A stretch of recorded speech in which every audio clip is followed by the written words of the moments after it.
The Chicago Sky organization is a disaster. And I'm not...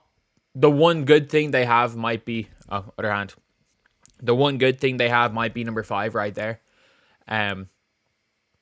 So obviously she's the face of the franchise right now, which is why she's there. But like the one decent thing they have is Angel Reese, which is they have a power forward who can play on any given day at the level of a top 5 or 6 at their position.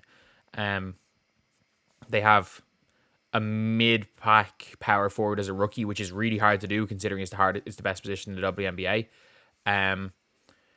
And that is going to be the building block. That's going to be the first thing. You hope that they hope that they get something in the draft right now. They're not going to be a free agent destination anytime soon. And this is an organization where Elena Deladon wanted out. Candace Parker walked. Sylvia Fowles wanted out. Emma Mason-Man just never went back to the WNBA. Like, that's how bad it was. She just decided, nah, I'm good. I'm good with the WNBA. Kat Copper wanted out. Marina Mabry wanted out. I know people don't like Dana Evans, but she's a champion. Izzy Harrison's a good player. They just aren't happy there. And it just seems to be a disastrous organization from the top down. And even like, not even from the top down, like from I think the top is the biggest reason why it's a bad organization. Like, people want to blame James Wade for it. At least he won them a title. Like, look, and that's the one weird thing when it comes to WNBA is that people don't understand, like, long-term, short-term goals, long-term, short-term decisions. It's a really weird one because it's like the Teresa Weatherspoon firing made no sense because Teresa Weatherspoon is an elite development coach. She is a good player development coach. She got the best out of Angel Reese and Kennedy Carter and Michaela Onyenwere. Did a pretty decent job, I thought, with Camila Cardoso as well. She is a player development coach. She's not a coach that's going to win you a championship. And that's fine. Your team's not ready to win a championship. Keep the development coach. Like, I don't get it. The logic makes no sense in a lot of situations where it's like, you'll keep development coaches on good teams and you'll struggle, and then you'll basically fire a coach for tanking when you're trying to tank. You'll give a coach a bad team and then blame the coach. And the reality is like, dude, tanking is fine. Popovich has tanked.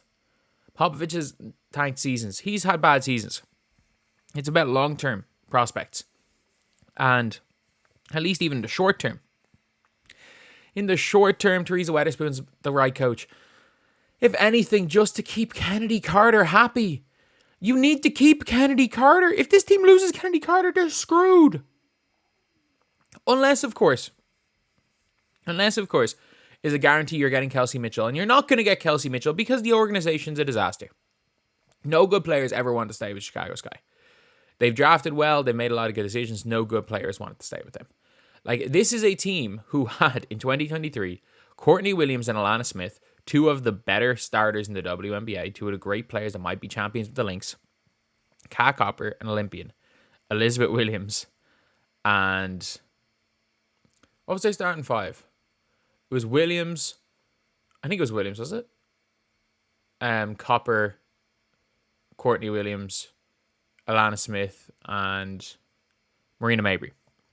And that is a borderline, like not a championship starting 5, but that's a team that can mess about and win a playoff series. Like, you gave Teresa Weatherspoon, Lindsay Allen starting at the 1, Dana Evans as your best guard, not named Kennedy Carter.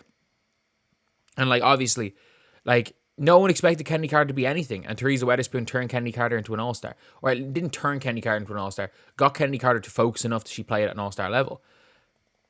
Like, I don't think there's another coach in WNBA that starts Angel Reese, and Angel Reese was one of the more effective power forwards in the entire league.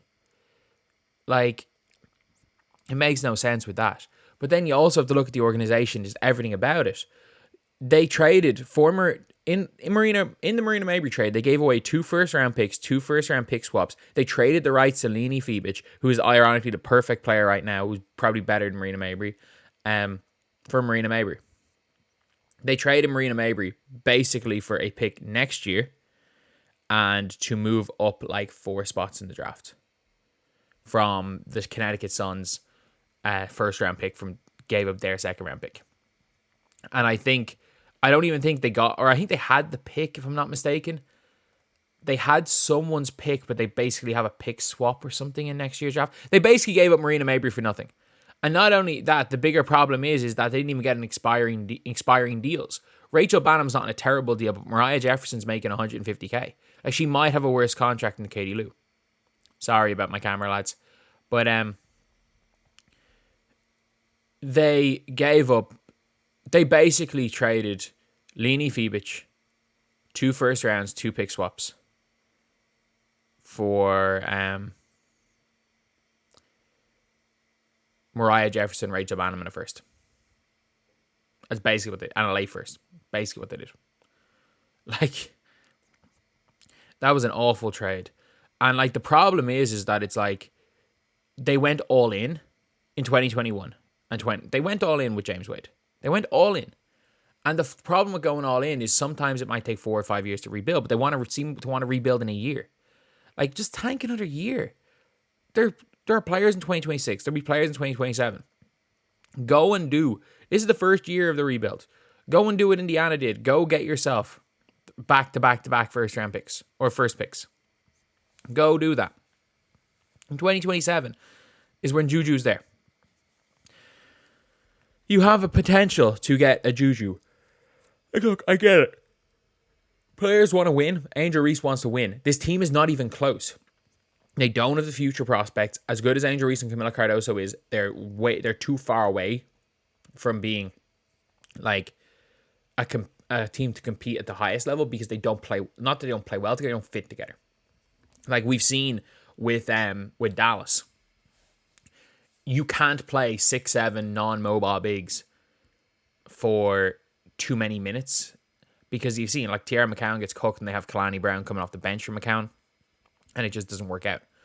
I think the problem is that Alana Smith is the perfect player to play next to Angel Reese and Cardoso. I think eventually within the next 2 or 3 years, you're going to pick one or the other.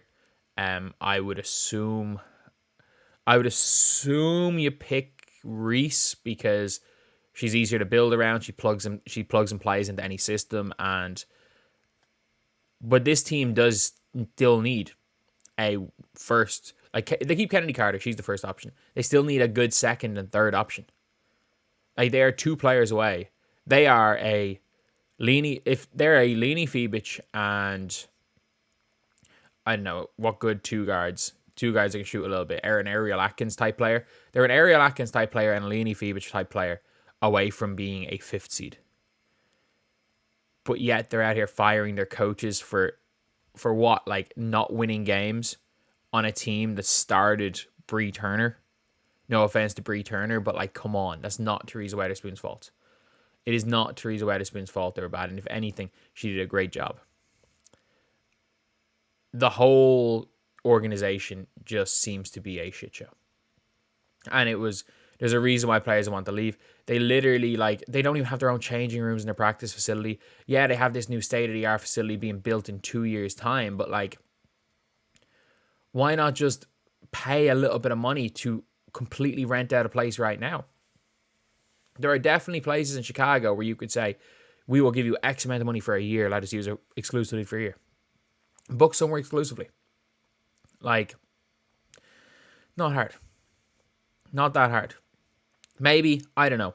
Maybe, are there any fields a little bit outside Chicago where you can just go to a farmer and be like, look, can we get this little bit of land here? We're going to build a barn. We're going to build a barn. Nothing too bad. We're going to build a barn. We're going to put in a court. They did that in Ireland and it took like 3 weeks to build. Like a decent enough, like as far as a practice facility in the WNBA, better than any of them. Someone just on a field built it. They built a barn and they were all good. Obviously, I'm just talking nonsense right now, but this organization's a disaster. And they are so lucky. Like, if Angel Reese was not drafted by this team at number 7, I could only imagine how bad the future of the Chicago Sky would look. Especially because they seem to be completely unwilling to commit to the tank job. They seem to be unwilling to commit to tanking and developing young players. I just don't understand what's going on with this franchise.